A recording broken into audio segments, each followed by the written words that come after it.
glad that someone or something led you here. Practices like these, where it helps me connect with myself, have changed my life for the better. So I'm just stoked to be able to share it with anyone who's willing to give it a try. So before we jump into the details, after this intro, we will be moving into some light movement, some meditation, and some journaling. So what you'll need are just some comfortable clothes, a journal and a pen, and optionally, if you want a yoga mat to do some stretching on, or for meditation, if you like to sit on something. I like my meditation pillow. I also have these yoga blocks that help prop my legs up, but you could end up just laying down for meditation or what have you. Just, I wanted to let you know in the very beginning so that if you don't have those things out, you can pause the video and go get them. So just a little more on the purpose of this training. It's just to help you connect with yourself. And what do I mean by that? Basically, like finding out who's in this body today. Are you sad? Are you angry? Is there pain anywhere in your physical body? Are you happy? Are you excited? Or are you a mix of all of it, right?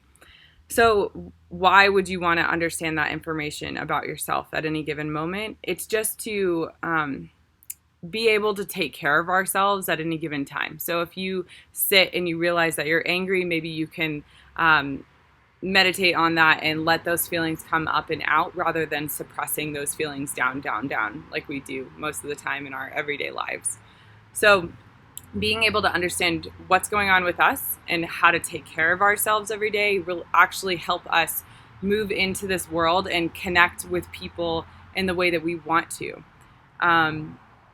So, one example of this could be that somebody cuts you off in traffic and your first initial response could be to yell at them, speed up, tailgate them, and flick them off. I've never done that in my life.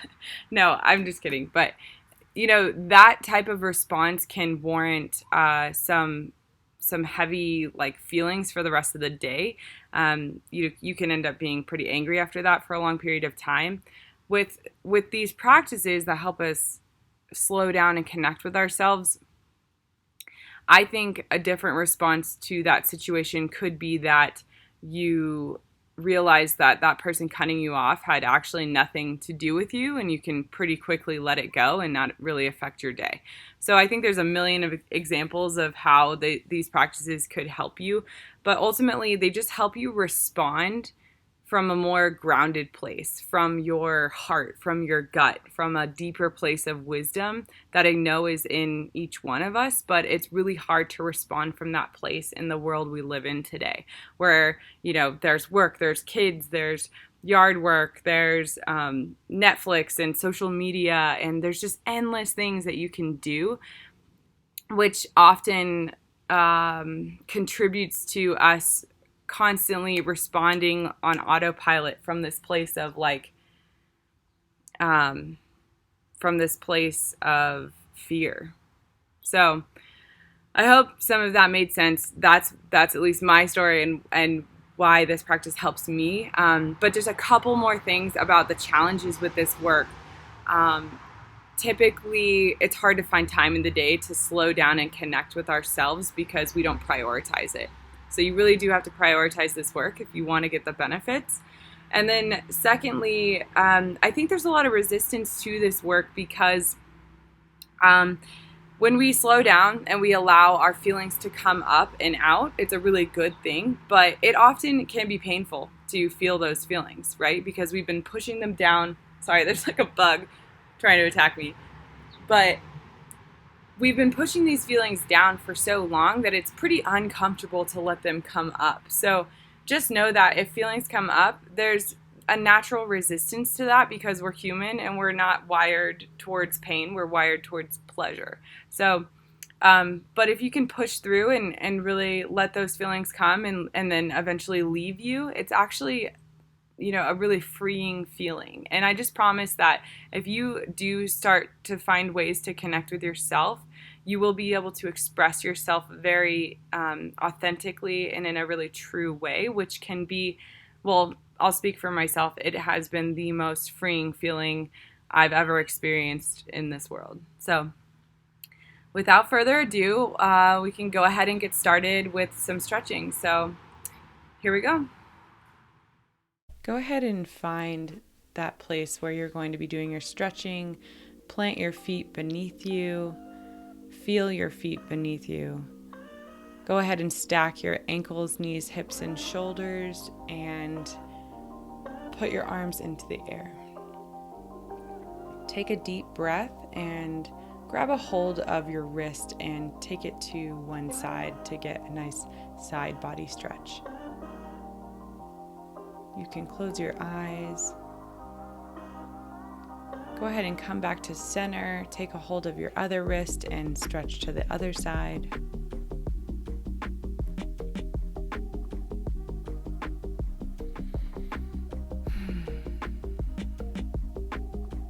Come back to center and go ahead and cactus your arms and bring your heart to the sky.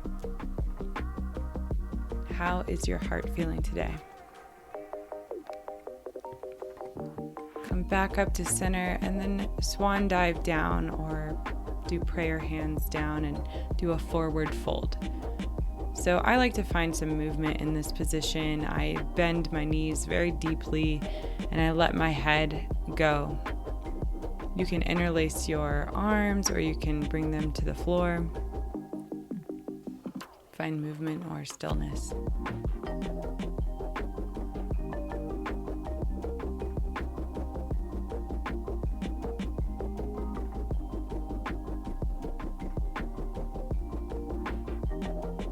Once you feel good with that stretch, go ahead and roll up one vertebrae at a time,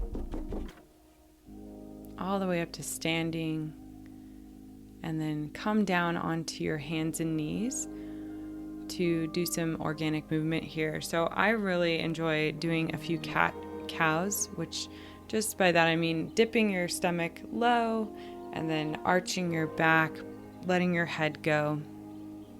Doing a few of those in a row. What is going on in your body today? I also like to do some barrel rolls with my chest. That's what feels the best to me. I also do some tail wags, for lack of a better term. And then come back, sit onto your heels and stretch your arms out in a child's pose. You can walk your hands over to one side to get that same side body stretch. And walk your hands over to the other side.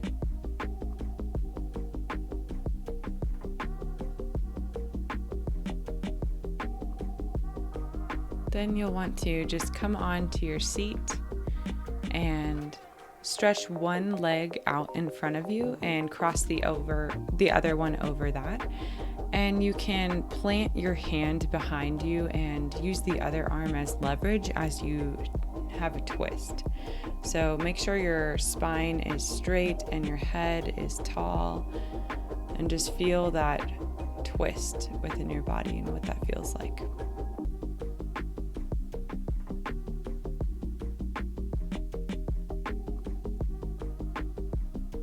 Go ahead and switch sides.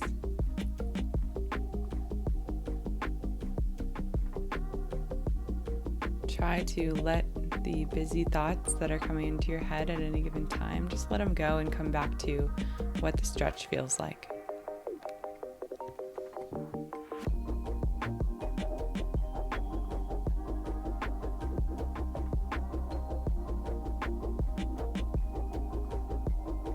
Come back to center. Stretch your legs out in front of you. You can have a bend in your knees and then just lean your torso down. So the goal is not to touch your feet. I know you can't see my hands in this, but my hands are just resting beside my knees. I'm bending my knees and I'm keeping an open chest and really just focusing on bringing my chest down. There's no gold stars in this, so just make sure you're doing whatever feels good for you and feels right in your body.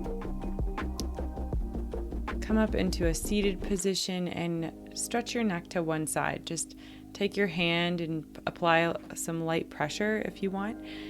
I found in this practice that my neck is so tight. So I spent some time here. We can hold a lot of stress in our shoulders and neck. Switch sides.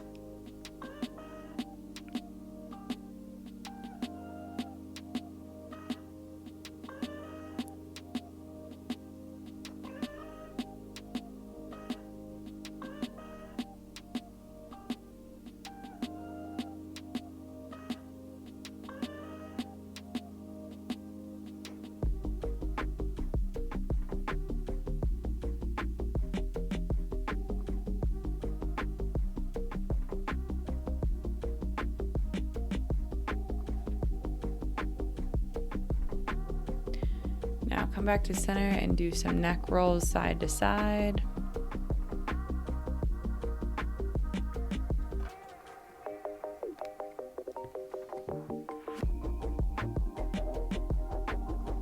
Now it's time to go ahead and get set up for your meditation. So figure out if you would like to be laying down. I really enjoy sitting upright. It helps me stay focused.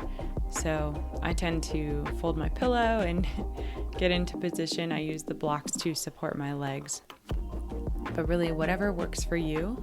If you ever get uncomfortable during any meditation to the point where it's too distracting to meditate, always readjust. No shame in that. Find that comfortable position. Take a deep breath and close down your eyes.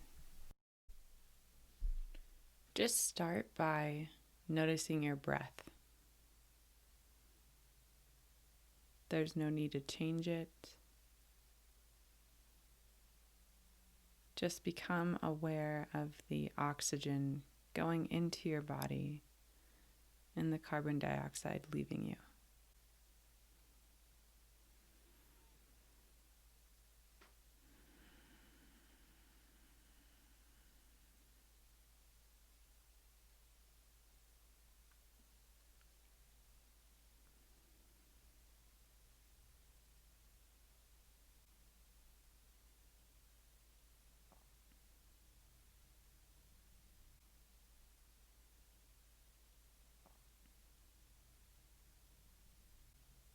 Picture yourself in a magical place. It could be the forest, in the thick of the trees, with the birds chirping. It could be on the shoreline, with the waves and the wind. It could be by a river, listening to the stream trickle. Imagine that it's just you there, no one else. What does the ground feel like beneath you? What do you smell? What do you hear?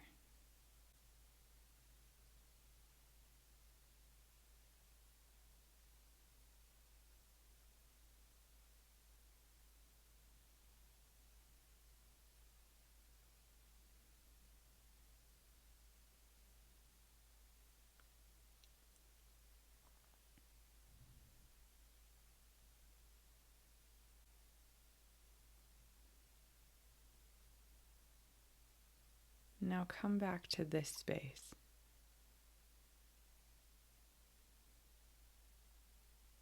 What does the ground feel like beneath you where you are right now?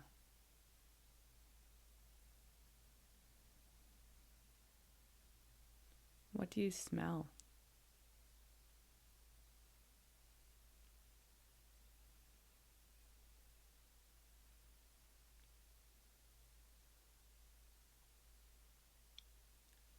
As the thoughts of the day come back to you, simply acknowledge them and then let them go, coming back to your breath and your sensory experiences.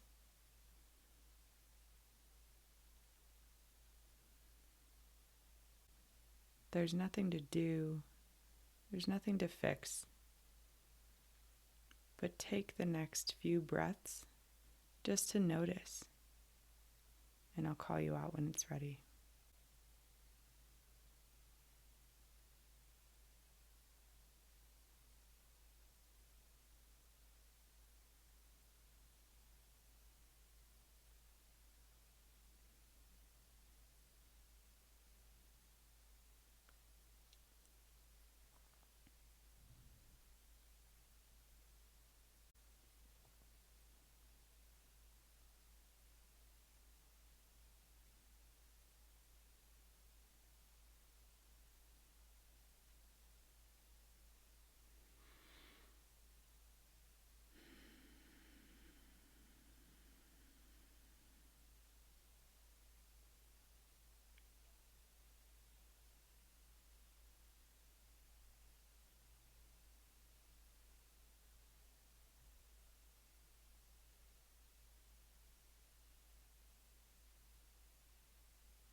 Begin to bring your awareness back to your breath.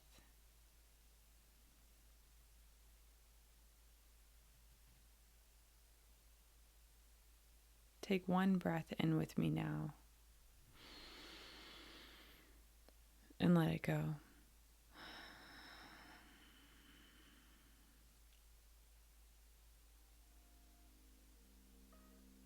You can start to wiggle your toes and your fingers. Slightly open your eyes. And I want you to put your hand on your chest and say the first 3 words that come to mind.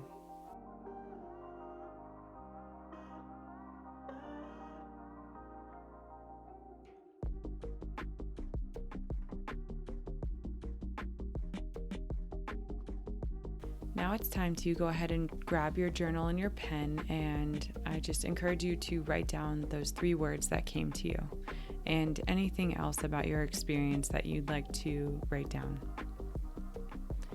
It's very powerful to bring your experience out and onto paper, and it's even better, in my opinion, to go ahead and share that. Maybe you just read it out loud to yourself, or you can share it with your partner or a friend.